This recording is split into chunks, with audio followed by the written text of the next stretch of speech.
വലിയൊരു ആരാധക വൃന്ദം തന്നെ മോഹൻലാലിനുണ്ട്.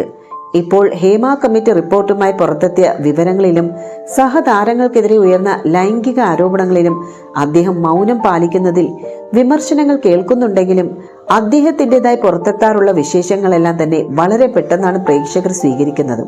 ഇപ്പോഴിതാ ചലച്ചിത്ര നിർമ്മാണവുമായി ബന്ധപ്പെട്ട് പണം വാങ്ങി വഞ്ചിച്ചു എന്ന് ആരോപിച്ച് നടൻ മോഹൻലാലിനെയും നിർമ്മാതാവ് ആന്റണി പെരുമ്പാവൂരിനുമെതിരായി പരാതി വന്നിട്ടുണ്ട്.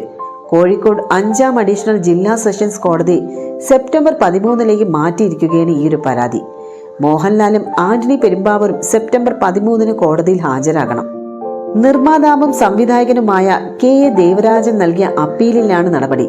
ദേവരാജന്റെ സ്വപ്നമാളിക എന്ന ചിത്രത്തിനു വേണ്ടി എതിർകക്ഷികൾ 30 ലക്ഷം രൂപയുടെ ചെക്ക് 2007 മാർച്ച് 29 കൈപ്പറ്റിയെന്നും പിന്നീട് സഹകരിക്കാതെ വഞ്ചിച്ചു എന്നുമാണ് പരാതി. തർപ്പണം എന്ന പേരിൽ മോഹൻലാൽ എഴുതിയ നോവലിന് സുരേഷ് ബാബു ഒരുക്കിയ തിരക്കഥയിലാണ് സ്വപ്നമാളിക എന്ന സിനിമ എത്തുന്നത്. കരിമ്പിൻ ഫിലിംസിന്റെ ബാനറിൽ നിർമ്മിക്കപ്പെട്ട ചിത്രത്തിന്റെ സംവിധായകനായിരുന്നു KA ദേവരാജൻ. പക്ഷേ ചിത്രം പുറത്തെത്തിയില്ല.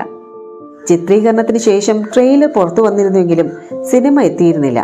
കഥാകൃത്തിന്റെയോ തിരക്കഥാകൃത്തിന്റെയോ അനുവാദമില്ലാതെ സംവിധായകൻ കഥയിൽ ചില മാറ്റങ്ങൾ വരുത്തിയതിനെ തുടർന്നുള്ള ഒരു തർക്കമാണ് ചിത്രം വെളിച്ചം കാണാതെ പോയത് എന്നാണ് കാരണമായി പുറത്തുവരുന്ന വിവരം.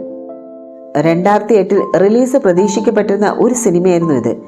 രാജാമണിയും ജയ്കിഷനും ചേർന്ന് സംഗീത സംവിധാനം നിർവഹിച്ച ചിത്രത്തിൽ മോഹൻലാലിനോടൊപ്പം വിദേശ താരം എലീന, ഷമ്മി തിലകൻ, സുകുമാരി, ഊർമിള ഉണ്ണി, ഇന്നസെന്റ്, ബാബു നമ്പൂതിരി തുടങ്ങി വലിയ താരനിര തന്നെ കഥാപാത്രങ്ങളായും ഉണ്ടായിരുന്നു.